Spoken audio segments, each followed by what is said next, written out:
Welcome to The Explainer. We've got an absolutely incredible story to unpack today.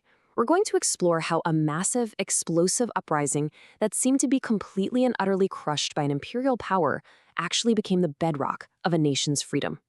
Today, we're diving straight into the 1857 rebellion, what's widely celebrated now as India's first war of independence. It's a profound story of ordinary people, breathtaking courage, and just immense sacrifice. Let's get right into it. Picture this, May 10, 1857. It's wild how history can pivot on tiny, singular moments, right? On this day, an Indian soldier's refusal to bite a simple rifle cartridge sparked the largest rebellion against colonial rule in the entire 19th century. Literally from this one specific act of defiance, hundreds of thousands of ordinary Indians rose up. It kicked off a grueling, brutal 18-month conflict where they fought an empire with whatever makeshift weapons they could get their hands on. So, what actually ignited this initial spark of defiance? Let's take a look at the real causes behind the mutiny.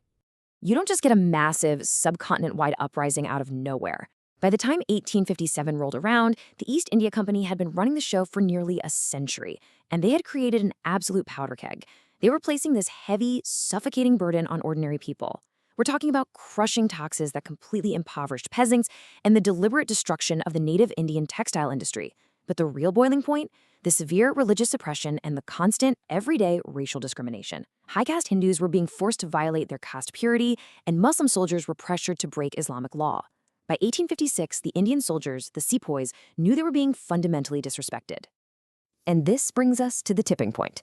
In 1856, the company introduced the new Enfield rifle. Now, to load this thing, soldiers actually had to bite the end of the cartridge to open it.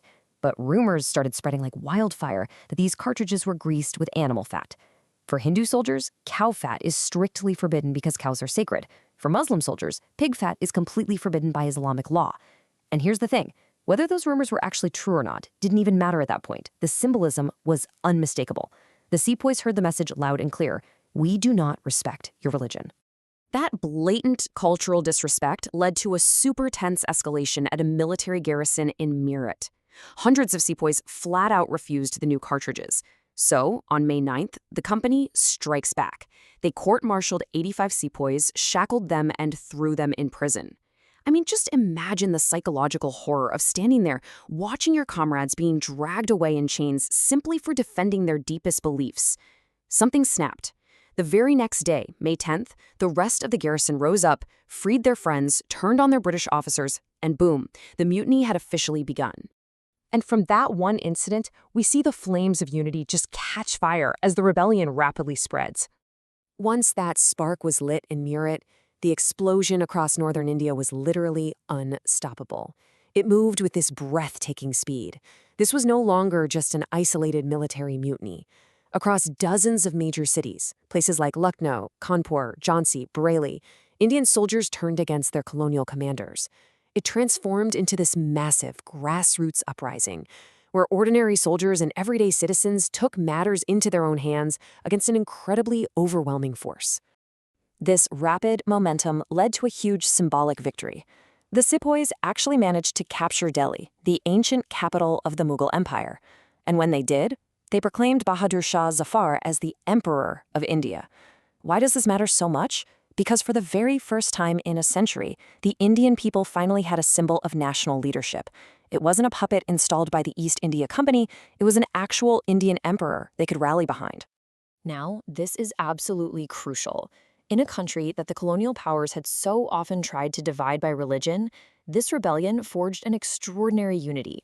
Hindu and Muslim soldiers were out there fighting side by side.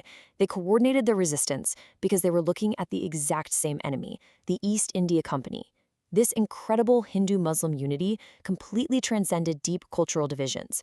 It became the absolute backbone of the resistance, proving that the people could, in fact, unite for a common fight. Okay, so let's shift focus and talk about the heroes of the rebellion, the legendary figures who really defined this moment. To truly grasp the human weight of this war, we have to look at the people who stared down superior colonial weapons.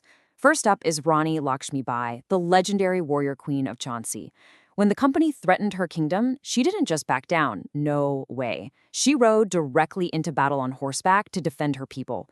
She totally refused to surrender. And when the British finally breached Chauncey Fort, she died fighting. Because of that incredible, fearless bravery, she became an iconic, permanent symbol of Indian resistance. Then you've got leaders like Tatia Tope. Think of him as the mastermind. He was this brilliant military strategist who managed to coordinate the widespread, massive rebel forces. It was his tactical mind that orchestrated the fierce defense of Lucknow, organizing both soldiers and ordinary citizens into a highly cohesive, formidable resistance against the company's war machine. And we can't forget Kunwar Singh. Here was a royal prince who actually took command of rebel armies, leading his forces straight against the overwhelming might of the colonial rulers. He fought side by side with everyday peasants and sepoys.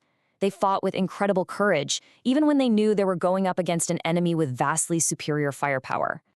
Which brings us to the final chapter, the legacy of 1857 and how it planted a seed of freedom. I need to share a really heavy number with you now. 100,000. Despite all that legendary courage we just talked about, by late 1858, the rebellion was suppressed with brutal, overwhelming force. 100,000 is the devastating estimate of rebels who died in direct combat or were executed by colonial forces. It is a staggering loss of life that shows just how fiercely the Indian people fought and exactly how violently the empire struck back.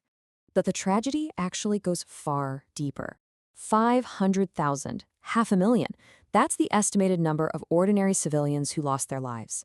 And that wasn't just from bullets. It was from the severe starvation and disease that ravaged the country during the conflict. The visceral reality of this defeat hit the entire subcontinent in a profoundly devastating way. Militarily speaking, the rebellion had failed. Actually, let's pause there for a second, because that military failure is definitely not the end of the story. The rebellion ultimately succeeded in sparking the broader Indian independence movement. The martyrs and heroes of 1857 deeply inspired the next generation. Over the following decades, heavyweights of the nationalist movement, iconic figures like Bal Gangadhar Tilak, Subhash Chandra Bose, and Mahatma Gandhi would look back and directly invoke the spirit of 1857 to fuel their long march toward true independence. Over the following 90 years, you see this beautiful, triumphant arc take shape. The 1857 rebellion was defeated on the battlefield, yes, but that seed of freedom grew. It proved once and for all to the Indian people that they could unite against an imperial power. And exactly 90 years after the rebellion began, on August 15, 1947, India finally achieved its independence. So I want to leave you with this thought to chew on. When exactly does a defeated rebellion become a victory? Today, the 1857 rebellion is celebrated as India's first war of independence. And that's because history isn't just measured by who wins the battle on the day, it's measured in the legacy they leave behind. It's a powerful reminder that ordinary people facing incredible oppression can challenge empires.